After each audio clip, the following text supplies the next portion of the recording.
최고의 주식 최적의 타이밍 윌리엄 오닐의 캔슬림 투자법. 윌리엄 J. 오닐은 미국 월스트리트 역사상 가장 성공적인 성장주 투자자이자 IBD, 즉 인베스터스 비즈니스 데일리의 창간자입니다. 25살에 증권회사를 설립한 후 30대에 이미 수백만 달러의 자산을 축적했습니다. 그는 자신만의 독창적인 캔슬림 투자 시스템을 개발해 40년 넘게 시장을 압도하는 수익률을 기록했습니다. 1963년 윌리엄 오닐 앤 컴퍼니를 설립하여 기관 투자자들에게 주식 분석 서비스를 제공했고 1984년에는 일반 투자자들을 위한 전문 경제신문 IBD를 창간했습니다. 그의 투자법은 기업의 실적 성장성과 주가의 기술적 패턴을 결합한 독특한 방식이며 수많은 개인 투자자들을 부자로 만들었습니다. 그는 데이터 기반의 체계적 접근과 컴퓨터를 활용한 주식 분석의 선구자이기도 합니다. 최고의 주식 최적의 타이밍은 윌리엄 오닐이 평생에 걸쳐 완성한 캔슬림 투자 시스템의 완전판입니다. 이 책은 단순히 좋은 주식을 찾는 것을 넘어서 언제 사고 언제 팔 것인가라는 타이밍의 핵심을 다룹니다. 저자는 1950년대부터 70년간의 주식시장 데이터를 분석했습니다. 이를 통해 최고 성과를 낸 주식들의 공통 패턴을 발견했고 이것을 체계화한 것이 바로 캔슬림입니다. C는 현재 분기 실적, A는 연간 실적 성장률, N은 새로운 것, S는 공급과 수요, L은 선도주, I는 기관 후원, M은 시장 방향을 의미합니다. 이 7가지 핵심 요소를 통해 10배 이상 오를 잠재력을 가진 주식을 선별하고 최적의 매수와 매도 타이밍을 포착하는 방법을 구체적으로 제시합니다.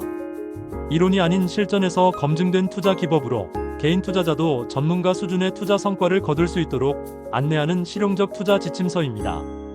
1958년 25살의 윌리엄 오닐은 로스앤젤레스의 작은 증권회사에서 일하고 있었습니다. 월급은 $90에 불과했지만 그에게는 큰 꿈이 있었습니다. 주식시장에서 성공해서 자신만의 회사를 차리는 것이었습니다. 어느 날 그는 운명적인 발견을 했습니다. 회사 도서관에서 1953년부터 1955년까지 가장 많이 오른 주식들의 차트를 분석하던 중 놀라운 공통점을 발견한 것입니다. 이 주식들은 모두 특정한 패턴을 보였습니다. 강한 실적 성장, 새로운 제품이나 서비스, 기관 투자자들의 매수, 그리고 무엇보다 완벽한 차트 패턴이었습니다. 그는 이 발견을 바탕으로 자신만의 투자 시스템을 개발하기 시작했습니다. 그것이 훗날 캔슬림으로 불리게 될 혁신적인 투자법의 시작이었습니다. 나는 추측이나 감으로 투자하고 싶지 않았습니다. 데이터와 사실에 기반한 과학적인 투자법을 만들고 싶었습니다. 오닐은 먼저 역사 연구부터 시작했습니다. 1880년부터 1960년까지 80년간 가장 큰 상승을 보인 주식들을 모두 분석한 것입니다. 역사는 반복됩니다. 큰 상승을 보인 주식들에는 반드시 공통점이 있을 것이라고 확신했습니다. 그의 연구 결과는 놀라웠습니다. 10배 이상 오른 주식들은 모두 비슷한 특징을 보였습니다. 강력한 실적 성장, 혁신적인 제품이나 서비스, 주도 업종에 속함, 기관 투자자들의 관심, 그리고 기술적으로 완벽한 차트 패턴 등이었습니다. 예를 들어 1960년대 제록스는 복사기라는 혁신적 제품으로 사무실 풍경을 바꿨습니다. 주가는 5년간 50배 올랐습니다. 1970년대 맥도날드는 패스트푸드 혁명을 이끌며 30배 상승했습니다. 이런 역사적 분석을 통해 오닐은 성공하는 주식의 DNA를 발견했습니다. 그리고 이를 체계화한 것이 캔슬림 시스템이었습니다. 캔슬림의 첫 번째 요소인 C는 커런트 쿼털리 어닝스, 즉 현재 분기 실적을 의미합니다. 오닐의 연구에 따르면 큰 상승을 보인 주식들의 95%가 대폭 상승하기 전 분기의 실적 급증을 보였습니다. 시장은 미래를 내다봅니다. 현재 분기 실적이 급증한다는 것은 그 회사에 뭔가 특별한 일이 일어나고 있다는 신호입니다. 그는 구체적인 기준을 제시했습니다. 현재 분기 주당 순이익이 전년 동기 대비 최소 25% 이상 증가해야 한다는 것이었습니다. 하지만 50% 이상이면 더욱 좋고 100% 이상이면 최상이라고 봤습니다. 1980년대 마이크로소프트를 보세요.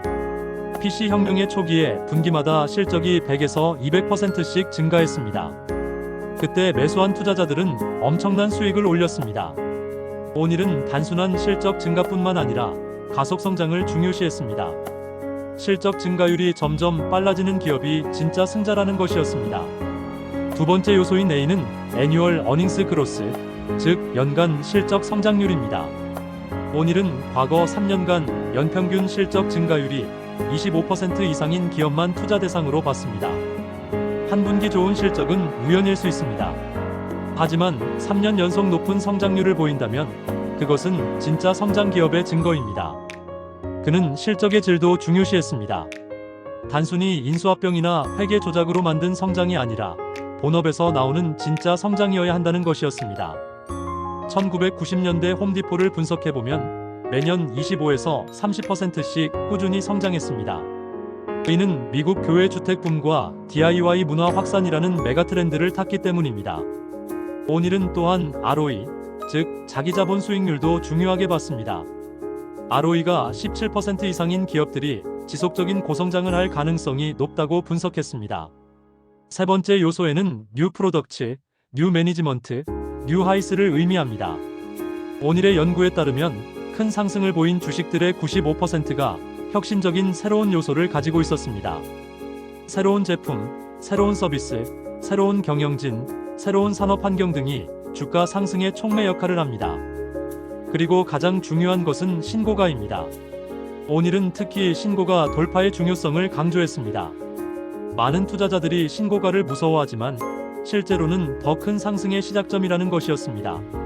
사람들은 이미 너무 올랐다고 생각하며 신고가 주식을 피합니다. 하지만 신고가는 앞으로 더 오를 것이라는 시장의 신호입니다. 그는 신고가 돌파 후 첫 3에서 6개월이 가장 중요한 매수 시점이라고 봤습니다. 이때가 기관 투자자들이 본격적으로 매수하기 시작하는 시기이기 때문이었습니다. 네 번째 요소 S는 서플라이 앤드 디맨드, 즉 공급과 수요를 의미합니다. 오닐은 아무리 좋은 기업이라도 주식의 공급과 수요 관계가 나쁘면 주가가 오르지 않는다고 봤습니다. 주식시장도 결국 경제학의 기본 법칙을 따릅니다.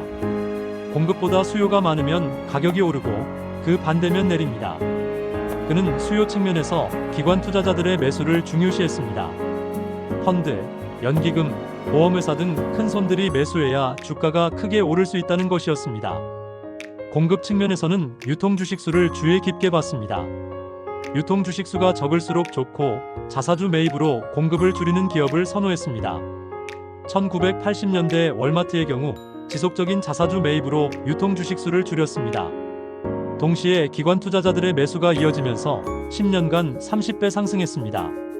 다섯 번째 요소 L은 리더 오어 레거드, 즉 선도주 대 후행주를 의미합니다. 오닐은 항상 업종 1위 기업에 투자하라고 강조했습니다.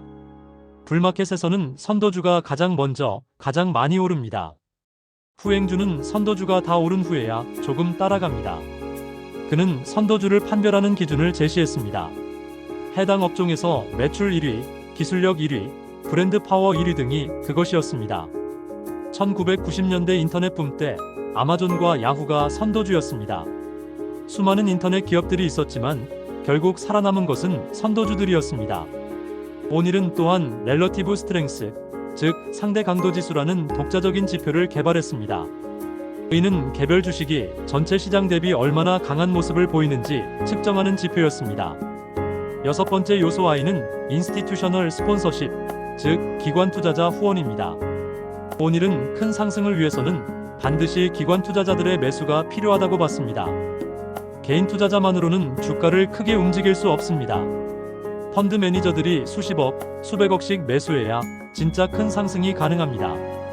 그는 기관 보유 비율이 증가하는 주식을 선호했습니다. 특히 최근 분기에 새로 매수한 기관이 늘어나는 주식에 주목했습니다. 하지만 기관 보유 비율이 너무 높은 것도 경계했습니다. 60% 이상이 되면 더 이상 매수할 기관이 없어서 상승력이 떨어진다고 봤습니다. 이상적인 기관 보유 비율은 40에서 60% 정도입니다. 충분한 관심을 받고 있으면서도 추가 매수 여력이 있는 수준이죠. 마지막 요소 M은 마켓 디렉션, 즉 시장 방향으로 오닐이 가장 중요하게 여기는 요소였습니다. 아무리 좋은 주식도 시장이 하락하면 함께 떨어집니다. 시장 방향을 읽는 것이 성공적인 투자의 핵심입니다. 오닐은 시장을 세 가지 상태로 분류했습니다. 상승 추세인 불마켓, 하락 추세인 베어마켓, 그리고 조정 국면인 코렉션이었습니다. 상승 추세에서는 공격적으로 투자하고 하락 추세에서는 현금 비중을 높이며 조정 국면에서는 선별적으로 투자하라고 조언했습니다. 1974년, 2000년, 2008년 같은 베어 마켓에서는 아무리 좋은 주식도 50에서 80% 떨어졌습니다. 이때는 현금이 왕입니다. 오닐은 매수 타이밍을 잡는 구체적인 방법으로 컵앤핸들 패턴을 제시했습니다. 컵앤핸들은 주식이 큰 상승을 하기 직전에 보이는 전형적인 패턴입니다. 마치 손잡이가 달린 컵처럼 생겼다고 해서 붙인 이름입니다. 이 패턴은 3단계로 구성됩니다. 첫째, 30에서 50% 상승 후 조정으로 컵 모양을 만듭니다. 둘째, 우상향하며 신고가 근처까지 회복합니다. 셋째, 1에서 5주간 10에서 15% 조정으로 핸들을 만듭니다. 핸들 조정이 끝나고 신고가를 돌파하는 순간이 최적의 매수 타이밍입니다. 이때 거래량도 평상시에 50% 이상 증가해야 합니다. 오닐은 손절매를 투자의 생명보험이라고 불렀습니다. 그의 철칙은 매수가 대비 7에서 8% 하락하면 무조건 손절매하는 것이었습니다. 자존심 때문에 손절매를 못하는 투자자들이 많습니다. 하지만 작은 손실을 받아들이지 않으면 큰 손실을 당하게 됩니다. 그는 자신의 경험담을 들려주었습니다. 초기에 손절매 원칙을 지키지 않아 50% 이상 손실을 본 경험이 있었고 그 후로는 절대 예외를 두지 않았다고 했습니다. 7에서 8% 손절매를 한다면 연속으로 3번 실패해도 전체 자금의 20% 정도만 잃습니다. 하지만 한 번에 50% 잃으면 회복하기가 매우 어렵습니다. 오닐은 1980년대 마이크로소프트 투자 사례를 상세히 설명했습니다. 1986년 상장 당시 캔슬림 기준으로 완벽한 조건을 갖춘 기업이었습니다. C. 분기 실적이 60% 증가했습니다. A. 연간 성장률이 40%였습니다. N. PC 운영체제라는 혁신적 제품이 있었습니다. S. 유통 주식수가 적었고 기관 매수가 늘었습니다. L. 운영체제 시장의 절대 강자였습니다. I. 최고의 펀드들이 매수했습니다. M. 1980년대는 강한 상승장이었습니다. 마이크로소프트는 상장 후 10년간 200배 이상 상승했습니다. 1980년대 또 다른 성공작인 홈디포도 캔슬림의 위력을 보여줬습니다. 홈디포는 DIY 붐이라는 새로운 트렌드를 탔습니다. 교회 확산과 주택시장 호황이 만든 메가트렌드였죠. 홈디포 역시 모든 캔슬림 조건을 충족했습니다. 강한 실적 성장, 혁신적 비즈니스 모델, 업계 선도, 기업, 기관 투자자들의 관심 등이 완벽하게 맞아떨어졌습니다. 1980년부터 1990년까지 10년간 30배 상승했습니다. 오닐은 2000년대 아마존 사례도 흥미롭게 분석했습니다. 닷컴 버블 붕괴로 90% 이상 폭락했던 아마존이 어떻게 다시 부활했는지 보여줬습니다. 2001년 아마존은 거의 파산 직전까지 갔습니다. 하지만 2003년부터 캔슬림 조건을 다시 갖추기 시작했습니다. 분기 실적이 흑자로 전환되고 새로운 사업 모델들이 성과를 내기 시작했습니다. AWS, 프라임 멤버십 등 혁신적 서비스들이 등장했고 기관 투자자들이 다시 매수하기 시작했습니다. 2003년부터 2020년까지 100배 이상 상승했습니다. 오닐은 말년의 디지털 시대에 맞게 캔슬림을 진화시켰습니다. 기본 원리는 같지만 새로운 지표들을 추가했습니다. 테크놀로지 기업들은 전통적인 실적 지표만으로는 평가하기 어렵습니다. 매출 성장률, 사용자 증가율, 시장 점유율 등 새로운 지표들을 봐야 합니다. 그는 특히 혁신성을 중요시했습니다. AI, 클라우드, 모바일 등 새로운 기술 트렌드를 선도하는 기업들에 주목했습니다. 애플의 아이폰, 구글의 검색 엔진, 페이스북의 소셜 네트워크 등이 모두 캔슬림 조건을 만족하는 혁신 기업들이었습니다. 오닐은 캔슬림 원리가 전 세계 어느 시장에서도 적용 가능하다고 봤습니다. 주식시장의 기본 원리는 전 세계가 같습니다. 좋은 기업은 어느 나라에 있든 결국 주가가 오릅니다. 그는 한국의 삼성전자, 일본의 소프트뱅크, 중국의 텐센트 등도 캔슬림 관점에서 분석할 수 있다고 했습니다. 중요한 것은 현지 시장의 특성을 이해하는 것입니다. 규제 환경, 회계 기준, 투자자 성향 등을 고려해야 합니다. 오닐은 기술적 분석만큼 심리적 요소도 중요하다고 강조했습니다. 최고의 시스템을 가져도 감정 때문에 실패하는 투자자들이 많습니다. 욕심과 두려움을 통제하는 것이 성공의 열쇠입니다. 그는 감정 관리를 위한 구체적 방법들을 제시했습니다.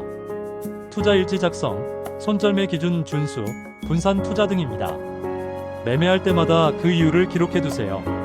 나중에 분석해보면 자신의 실수 패턴을 발견할 수 있습니다. 오닐은 90살이 될 때까지 매일 시장을 공부했습니다. 투자자는 평생 학생이어야 한다는 것이 그의 철학이었습니다. 시장은 계속 변합니다. 어제의 성공 공식이 오늘 통하지 않을 수 있습니다. 끊임없이 배우고 적응해야 합니다. 그는 다양한 학습 방법을 제안했습니다. 주식 신문 읽기, 연차 보고서 분석, 투자 세미나 참석, 성공한 투자자들의 책 읽기 등입니다. IBD를 만든 이유도 일반 투자자들이 체계적으로 공부할 수 있도록 돕기 위해서였습니다. 2021년 세상을 떠나기 직전까지 오닐은 투자자들에게 조언을 아끼지 않았습니다. 캔슬림은 도구일 뿐입니다. 중요한 것은 이 도구를 어떻게 사용하느냐입니다. 규칙을 만들고 그 규칙을 일관되게 지키는 것이 성공의 비결입니다. 그는 투자자가 가져야 할 자세에 대해서도 말했습니다. 겸손하세요. 시장은 항상 당신보다 크고 현명합니다. 인내하세요.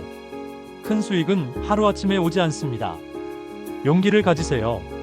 남들이 두려워할 때가 기회입니다. 윌리엄 오닐이 세상을 떠난 후에도 그의 캔슬림 시스템은 계속 진화하고 있습니다.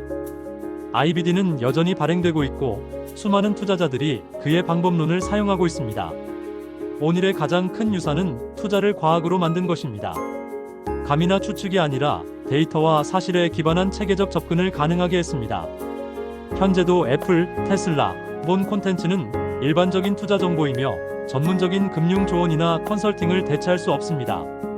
모든 투자 결정은 개인의 판단과 책임 하에 이루어져야 합니다.